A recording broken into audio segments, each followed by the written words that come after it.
నమస్తే, నేను విజయ్. సుంతి సర్జరీ చేసుకోవడం, అందులోనూ లేటెస్ట్గా ఇప్పుడు వచ్చినటువంటి కేఎస్ఆర్ స్టాప్లర్ టెక్నిక్. ఈ ట్రీట్మెంట్ చేసుకుంటే నిజంగా చాలా ఇష్యూస్ నుంచి, హెల్త్ రిలేటెడ్ ఇష్యూస్ నుంచి బయటపడచ్చు. దానికంటే ముఖ్యంగా సెక్షువల్ లైఫ్ని, ఇంటర్ కోర్స్ని ఎక్కువసేపు చేసేటువంటి అవకాశం వస్తుంది అనేటువంటి ఒక స్టేట్మెంట్ ఇచ్చారు డాక్టర్ శ్రీధర్ రెడ్డి గారు. నిజంగా ఇది వాస్తవమా? సో డీటెయిల్గా ఆయన అడిగే ప్రయత్నం అయితే చేద్దాం. మన ముందు డాక్టర్ శ్రీధర్ రెడ్డి గారు ఉన్నారు. నమస్తే సార్. నమస్తే అండి. సార్, ఈ క్వశ్చన్కి స్ట్రైట్గా ఆన్సర్ చేయండి. చాలామంది, కొంతమంది ఎక్కువ మంది చెప్పను, వాళ్ళ హాస్పిటల్ బిజినెస్ని పెంచుకోవడం కోసం మీరు పర్టికులర్గా ఈ ట్రీట్మెంట్లో పేటెంట్ మీరు పొందారు. ఇండియాలో ఎక్కడా చేయట్లేదు, మీరు మాత్రమే చేస్తున్నారు. కానీ ఈ సుంతి సర్జరీని ఈ అడ్వాన్స్డ్ టెక్నిక్ ద్వారా చేసుకుంటే ఇంటర్ కోర్సు, సెక్షువల్ లైఫ్ని, టైమింగ్ని పెంచుకోవచ్చు అనేటువంటి ఒక స్టేట్మెంట్ ఇచ్చారు. ఇది ఎంతవరకు వాస్తవం అంటారు? నిజంగా అది ప్రూవ్ చేయగలరా మీరు? ఇక్కడ మీరు 2-3 విషయాలు తెలుసుకోవాల్సిన విషయాలు ఉన్నాయండి. ఇక్కడ ఫస్ట్ ఆఫ్ ఆల్ ముస్లిమ్స్ చేయించుకుంటుంటారు, హిందువులు చేయించుకోరు కదా అని చెప్పి చాలామంది క్వశ్చన్స్ అడుగుతుంటారు. బట్ ముస్లిమ్స్ ఎందుకు చేయించుకుంటారు, హిందువులు ఎందుకు చేయించుకోరు? అసలు ముస్లిమ్స్ ఎందుకు చేయించుకోవాల్సి వస్తుంది? అసలు వాళ్ళ ఖురాన్ ఏం చెప్తుంది? వాళ్ళు ఎందుకు చేయించుకునేటట్టుగా మోటివేట్ చేయగలిగారు పెద్దవాళ్ళు అనేది తెలుసుకుందాం. సో వాళ్ళు ఖురాన్ చదివేటప్పుడు కావచ్చు, వాళ్ళు పూజ చేసేటప్పుడు, నమాజ్ చేసేటప్పుడు కావచ్చు, వాళ్ళు ప్రతి క్లీన్ చేసుకోవాలి. సో అంగం యొక్క ముందలున్న చర్మం ఉంటే కనుక వాళ్ళు వెనక్కి అనుకుని క్లీన్ చేసుకోలేరు. ఎందుకంటే మూత్రం పోసినప్పుడు కావచ్చు, లేకపోతే అక్కడ లోపల ఫామ్ అయ్యే స్మెగ్మా ఏదైతే తెల్లటి జిగురు లాంటిది ఉందో అంతా క్లీన్ చేసుకోవడానికి ప్రతిసారి నమాజ్ చదివినప్పుడు 5 సార్లు అయితే క్లీన్ చేసుకోవడానికి పాసిబుల్ కాదు. సో వాళ్ళకి అక్కడ అది ఫామ్ కావద్దు అండ్ క్లీనింగ్ ఈజీగా ఉండాలనే ఉద్దేశంతో ఖురాన్లో వాళ్ళు ఏంటంటే 4 to 11 years మధ్యన వాళ్ళ సుంతి ఆపరేషన్ ఒక గ్రేట్ ఫెస్టివల్గా తయారు చేసుకుంటుంటారు. సో ఆ టైంలోనే చిన్నప్పుడే వాళ్ళు సుంతి ఆపరేషన్ చేయించుకుంటూ ఉంటారు అన్నట్టు. బట్ హిందువులోకి వచ్చే వరకు మనకు ఆ ప్రాక్టీస్ లేదు. చేయించుకోదని రూల్ లేదు కాదు, ప్రాక్టీస్ లేదు. మనకు పెద్దవాళ్ళు కానీ ఎవరు కానీ ఆ క్లీనింగ్ టెక్నిక్స్ నేర్పించారు, కానీ సుంతి చేయించుకోవాలనే టెక్నిక్ అనేది ఎవరు చెప్పలేదు. బట్ ఇప్పుడున్న మెడికల్గా చూసుకుంటే కనుక, మెడికల్ నాలెడ్జ్గా చూసుకుంటే కనుక 2 విషయాల కోసం మీరు సుంతి ఆపరేషన్ చేయించుకోవాలని నేను గట్టిగా చెప్తాను. ఎందుకు అంటే కనుక, ఒకటి సెక్షువల్ ట్రాన్స్మిటెడ్ డిజీజ్, అంటే మేబీ సిఫిలిస్ కావచ్చు, షాంక్రాయిడ్ కావచ్చు, లేకపోతే హెర్పిస్ సింప్లెక్స్ కావచ్చు, ఇట్లా చాలా రకాలు, చివరికి హెచ్ఐవి అయినా కానీ ఈ సుంతి ఆపరేషన్ హెచ్ఐవి కూడా. కానీ హెచ్ఐవి కాజ్ వేరే కదా. హెచ్ఐవి కాజ్ వేరే, కానీ వచ్చే రూట్ ఏదైతే ఉందో సెక్షువల్ ఇంటర్ కోర్స్ వలన ఎక్కువ వచ్చే అవకాశాలు ఉంటాయి. ఎందుకు వస్తాయి ఈ 3 అంటే ఈ సెక్షువల్ ట్రాన్స్మిటెడ్ డిజీజులు కానీ లేకపోతే హెచ్ఐవి కానీ ఎందుకు వస్తుంటుంది అంటే, అంగం యొక్క ముందరున్న చర్మము ఏదైతే ఉందో అది ఉండడం వల్ల ఈ చర్మం లోపల ఏదైతే ఉందో మనకు, అంటే ఈ ఫోర్ స్కిన్ అంటాం కదా, ఫోర్ స్కిన్ లోపల ఉన్న చర్మం చాలా పత్లాగా ఉంటుంది. అంటే బయట ఉన్న చర్మం అంతా స్ట్రాంగ్గా, లోపల ఉన్న చర్మం పలుచగా ఉంటుంది. అంతేకాకుండా లోపల మనకు చర్మం ఉండడం వల్ల కొంచెం వాముగా ఉంటుంది, వేడిగా ఉంటుంది, అంతేకాకుండా మాయిస్ట్, తేమగా ఉంటుంది. ఇట్లా ఉండడం వల్ల ఒక్కోసారి ఇంటర్ కోర్స్ చేసేటప్పుడు లోపల చిన్న చిన్న క్రాక్స్ ఫామ్ అవుతుంటాయి. సో మైనర్ ట్రామాస్ అంటాం కదా, తెలియకుండానే మైనర్ ట్రామా అవుతుంటుంది. ఆ ట్రామా ఉన్నప్పుడు అవతల పార్ట్నర్ కనుక హెచ్ఐవి ఉంటే కనుక అది ఈజీగా ఎరోడ్ చేసుకొని స్కిన్లో నుంచి మన బాడీలోకి వచ్చే అవకాశాలు ఉంటుంది. అంతేకాకుండా అక్కడ కొన్ని రకాల కణాలు, అంటే ఈ లాంగర్ హ్యాండ్ సెల్స్ కానీ, CD4 T లింఫోసైట్స్ కానీ, డెండ్రైటరీ సెల్స్ అని ఇట్లాంటి కొన్ని కణాలు ఉంటాయి. అవి రిచ్గా ఉంటాయి అక్కడ. అవి ఉండడం వల్ల ఈ హెచ్ఐవి కణాలు కానీ, లేకుంటే ఈ సెక్షువల్ ట్రాన్స్మిటెడ్ వచ్చే వైరస్ కావచ్చు, బ్యాక్టీరియా కావచ్చు, అవన్నీ ఎఫెక్ట్ అవుతూ ఉంటాయి. అంటే దాన్ని ఈజీగా అటాక్ చేయగలుగుతాయి, అటాక్ చేసి బాడీలోకి ఎంటర్ అవుతూ ఉంటాయి. సో సర్కంసిషన్ చేయించుకున్న వాళ్ళతో పోలిస్తే కనుక సర్కంసిషన్ చేయించుకోని వాళ్ళకి 70 to 80% ఈ డిజీజులు వచ్చే అవకాశాలు ఉన్నాయి అనేది, హెచ్ఐవి ఆల్సో ఇంక్లూడింగ్ హెచ్ఐవి, ఇవన్నీ ప్రూవ్ అయినాయి. అంతేకాకుండా రెండవ ముఖ్యం, సైన్స్ పరంగా సైంటిఫిక్ గా రీసెర్చ్ చేశారు, ఆర్టికల్స్ ఉన్నాయి. అండ్ ఒక రకమైన కొన్ని క్యాన్సర్స్ కూడా, ఏవైతే పెనెల్ క్యాన్సర్స్ ఉన్నాయో సర్కంసిషన్ చేయించుకున్న వాళ్ళకి చాలా తగ్గుతుంది. 3 to 8% సర్కంసిషన్ చేయించుకొని వాళ్ళకి క్యాన్సర్స్ వచ్చే అవకాశాలు ఉంటాయి. ఇవన్నీ ప్రూవెన్. ఇవంతా డేటా నేను మాట్లాడిన డేటా కాదు, ఇవన్నీ ప్రూవెన్ డేటా. ఆర్టికల్స్ ఉన్నాయి, దీని మీద పేపర్లు ఉన్నాయి, రీసెర్చ్ కూడా ఉంది. అంతేకాకుండా రెండో ఇంపార్టెంట్ పాయింట్ మీరు అడిగారు, ఇదంతా ఓకే, యాజ్ ఎ సైన్స్ పరంగా, యాజ్ ఎ మెడికల్ నాలెడ్జ్ ప్రకారంగా ఇదంతా కూడా ఓకే. డాక్టర్స్ చెప్తారు నిజంగా మీరు అన్నట్టుగా సుంతి ఆపరేషన్ చేసుకుంటే ఇన్ఫెక్షన్స్ అనేవి రాబోవు అంటున్నారు. కానీ సెక్షువల్ లైఫ్ ని, ముఖ్యంగా ఇంటర్ కోర్స్ టైమింగ్ ని పెంచుకోవచ్చు అన్నారు చూసారా, అక్కడ అది ఎంతవరకు కరెక్ట్ అనేది నా డౌట్.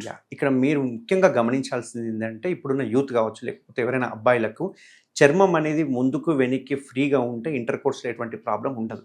బట్ వాళ్ళకి ఏదైతే ఫైమోసిస్ ఇష్యూస్ ఉన్నాయో, అంటే చర్మం టైట్ అయ్యింది అనుకోండి, ఇంటర్ కోర్స్ చేసేటప్పుడు ఆ చర్మం వెనక్కి రాక టైట్ అయిపోతుంది. దీనివల్ల పెయిన్ వస్తుంది.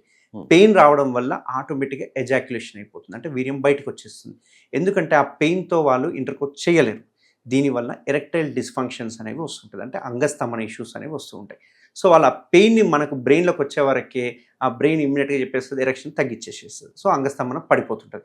అందుకే నా దగ్గరకు వచ్చే పేషెంట్స్ చూసుకుంటే కనుక చాలామంది మేము ఇంటర్కోర్స్ చేయలేకపోతున్నాము, ఎరెక్టైల్ డిస్ఫంక్షన్ ఉంది, లేకపోతే తొందరగా ప్రీమెచ్యూర్ ఎజాక్యులేషన్ అంటాం, తొందరగా పడిపోతుంది, మేము అంగస్తంభన అయ్యి 2 నిమిషాలు కాకముందే పడిపోతుందని చెప్పి చెప్తూ ఉంటారు. అంటే ఈ సమస్యలన్నిటికీ కారణం ఇదే అంటారా? ఎస్. ఎందుకు అంటే గనక అంగం ముందలున్న చర్మం గనక ఫ్రీగా వెనక్కిపోతే గనక ప్రాబ్లం ఉండదు.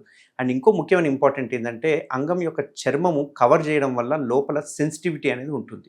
ఆ సెన్సిటివిటీ వలన ఏమవుతుంది అంటే ఇంటర్కోర్స్ చేసే టైంలో తొందరగా వీర్యం పడిపోతుంది. ఎందుకంటే ఆ సెన్సిటివిటీ వలన వాళ్ళు తొందరగా వీర్యాన్ని బయటికి పంపించేస్తూ ఉంటారు. ఇప్పుడు ఇక్కడ ఇంటర్కోర్స్ అనేది కంప్లీట్ మైండ్ గేమ్. మనం చేయాలనుకున్నా కానీ మైండ్లో నుంచి ఎజెక్షన్ అయిపోయింది అనుకోండి, ఎజాక్యులేట్ అయిపోతే మనం చేయలేం, ఎందుకంటే అంగం చిన్నగా అయిపోతుంది, ఎందుకంటే అంగంలో ఉన్న రక్తం అంతా బ్యాక్ వచ్చేస్తుంది. కాబట్టి ఆ సెన్సిటివిటీ వలన వీళ్ళు తొందరగా ఎజాక్యులేట్ చేస్తూ ఉంటారు. ఆ పెయిన్ వలన వీళ్ళకి ఎరెక్షన్ ఇష్యూస్ వస్తూ ఉంటాయి. అసలు అంగస్తంభననే సరిగ్గా కాదు. అదే కనుక ముందల చర్మం తీసేస్తే కనుక ఆ సెన్సిటివిటీ పోతుంది.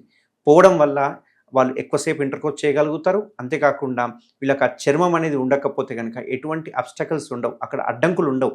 ఎందుకంటే గ్లాండ్స్ అనేది ముందలకు ఉంటుంది కాబట్టి వాళ్ళకి ఎటువంటి ప్రాబ్లం ఉండదు, కాబట్టి ఎక్కువసేపు వాళ్ళు సెక్షువల్ ఇంటర్కోర్స్ చేయడానికి అవకాశాలు ఉంటాయి. కానీ సృష్టి ప్రకారం చూస్తే మానవ శరీర నిర్మాణంలో ప్రతిదీ కూడా దేవుడు లేదా ఈ సృష్టి ప్రకారం చూస్తే ప్రతి పార్ట్ కూడా అవసరం, దానికి తగ్గట్టుగా దాని రిలేటెడ్గా ఆ నిర్మాణం జరుగుతుంది అంటారు. కానీ మీరేమో అది చేయించుకుంటేనే మంచిది, వేరే డిసీజ్ రావు, అలాగే చాలా వ్యాధుల నుంచి, దీర్ఘకాలికమైనటువంటి జబ్బుల నుంచి కూడా, డేంజర్గా ఉండేటువంటి వ్యాధుల నుంచి కూడా దూరం అవుతున్నారు. దానికంటే కూడా సెక్షువల్ లైఫ్ని ఇంకొంచెం ఎక్కువ సేపు చేయవచ్చు అంటున్నారు. కానీ ఇది ఎంతవరకు రైట్ అంటారు? ఇప్పుడు మన మానవ శరీరంలో చూసుకుంటే కనుక గాల్ బ్లాడర్ కావచ్చు, అపెండిక్స్ కావచ్చు, ఇవి 2 మనకు అవసరం లేని ఆర్గాన్స్. అంటే వాటికి తీయడం వల్ల కూడా ఎటువంటి ప్రాబ్లం, అది కూడా ఏదన్నా సమస్య వచ్చినప్పుడే తీస్తారు. ఎస్, సమస్య వచ్చినప్పుడే తీస్తాం. కానీ తీసిన తర్వాత వాళ్ళకి ఎటువంటి ప్రాబ్లం ఉండదు. అంటే మామూలుగా ఏదైనా ఆర్గాన్, ఇప్పుడు కిడ్నీ ఉంది, కిడ్నీ తీస్తే ప్రాబ్లం అవుతుంది.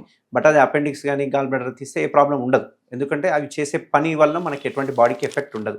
సేమ్ అట్లనే మనకు అంగం యొక్క ముందరున్న గ్లాండ్స్ ఏదైతే ఉందో దాని ప్రొటెక్షన్ కోసమే మనకు పెనిస్ మీద ఉన్న ఫోర్ స్కిన్ అనేది ఉంటుంది. సో ఆ ప్రొటెక్షన్ అంటే దీనివల్ల మైనర్ ట్రామా, ఏదైనా బయట దెబ్బ తగిలినా కానీ, కొన్ని రకాల ఇన్ఫెక్షన్స్ లోపలికి సోకకుండా చర్మం అనేది, ఇప్పుడు ఎందుకంటే స్కిన్ అనేది ప్రొటెక్షన్గా ఉపయోగపడుతుంది. బట్ ఇప్పుడు అదే ప్రొటెక్షన్ వల్ల సెక్షువల్ ట్రాన్స్మిటెడ్ డిసీజులు వస్తున్నాయి అనేది కనుక్కోగలిగినాం. అదే ఫోర్ స్కిన్ ఇంటాక్ట్ ఉండడం వల్ల హెచ్ఐవి వస్తుంది అనేది కనుక్కోగలిగినాం. ఆ ఫోర్ స్కిన్ ఉండడం వల్ల మనకు కొన్ని రకాల క్యాన్సర్స్ వస్తాయి అనేది కనుక్కోగలిగినాం. సో కనుక్కున్నాం కాబట్టి, ఈ రీసెర్చ్ చేసినాం కాబట్టి అక్కడ స్కిన్ లేకపోతేనే ఉపయోగకరం అనేది మనం కన్క్లూషన్కి వచ్చేసాం. సో ఆ చర్మాన్ని తీయడం వల్లనే బెనిఫిట్లు చాలా ఉన్నాయి, ఉంచుకునే దానికంటే కూడా తీయడం వల్లనే బెనిఫిట్స్ చాలా ఉన్నాయి.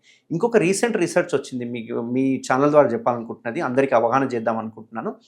ఒకవేళ మగవాళ్ళకి గనక సర్కంసిషన్ చేయించుకుంటే గనక ఆడవాళ్ళకి సర్వైకల్ క్యాన్సర్ అనేది తగ్గుతుంది, వాళ్ళకి ఇన్సిడెన్స్ అనేది చాలా తగ్గింది అనేది కనుక్కున్నారు. ఎందుకు? ఎస్, ఎందుకు అంటే ఆడవాళ్ళకి సర్వైకల్ క్యాన్సర్ రావడానికి ముఖ్య కారణము హ్యూమన్ ప్యాపిల్లోమా వైరస్ అని అంటాం. హెచ్పివి అని ఒక వైరస్ ద్వారా వస్తుంది. ఈ వైరస్కే మనము రీసెంట్గా మనం అందరము ఈవెన్ వ్యాక్సినేషన్ కూడా ఇస్తున్నాం. 9 to 14 years అమ్మాయిలకి మనం వ్యాక్సినేషన్ ఇస్తున్నాం. బట్ ఎందుకు ఈ 9 to 14 years ఇస్తున్నాం, తర్వాత ఎందుకు ఇవ్వట్లేదు అంటే ఫస్ట్ ఇంటర్కోర్స్ కంటే ముందే ఈ వ్యాక్సిన్ ఇవ్వాలి. ఇంటర్కోర్స్ చేసినప్పుడు అబ్బాయిలకు గనక హెచ్పివి గనక వైరస్ సోకింది అంటే గనక అది ఆడవాళ్ళకి కూడా ఇంటర్కోర్స్ ద్వారా హెచ్పివి వైరస్ సోకే అవకాశాలు ఉంటాయి. సో అదే సర్కంసిషన్ కనుక చేయించుకుంటే కనుక అబ్బాయిలకి హెచ్పివి వైరస్ అంటే ఈ హెచ్పివి ఇన్ఫెక్షన్ వచ్చే అవకాశాలు 60 to 70% తగ్గుతుంది.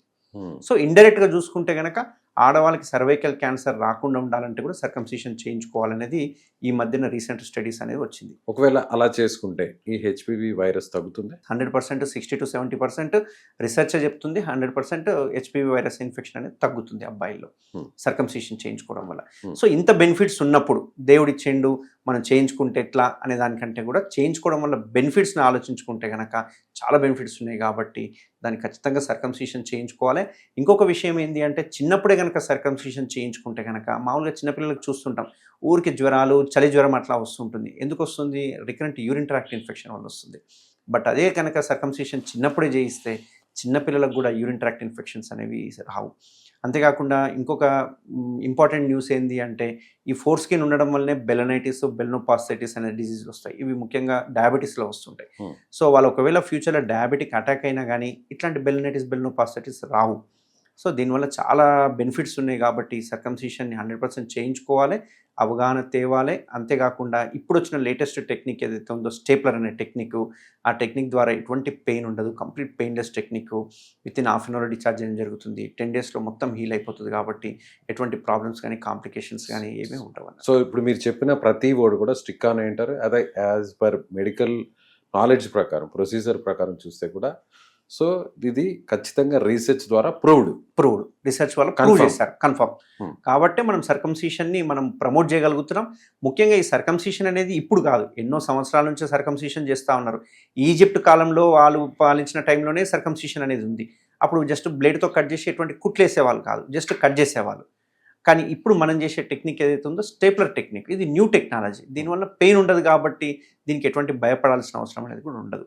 కొంతమంది వాదన ఏంది అంటే సెన్సిటివిటీ ఉంటేనే ప్లెజర్ ఉంటుంది, సెక్షువల్ ప్లెజర్ ఉంటుంది అని చెప్పేసి అనుకుంటుంటారు. బట్ దీనికి ఎటువంటి ప్రూఫ్ లేవు. కాబట్టి ఎప్పుడైనా ఫోర్ స్కిన్ లేకుంటేనే సెక్షువల్ పర్ఫార్మెన్స్ అనేది బాగుంటుంది, పెరుగుతుంది కూడా. వాళ్ళకి ఈవెన్ ఎరెక్టైల్ డిస్ఫంక్షన్స్ ఆగిపోతాయి అండ్ ప్రీమెచ్యూర్ ఎజాక్యులేషన్ కూడా చాలా తగ్గిపోతుంది. Right sir, thank you so much. Thank you sir.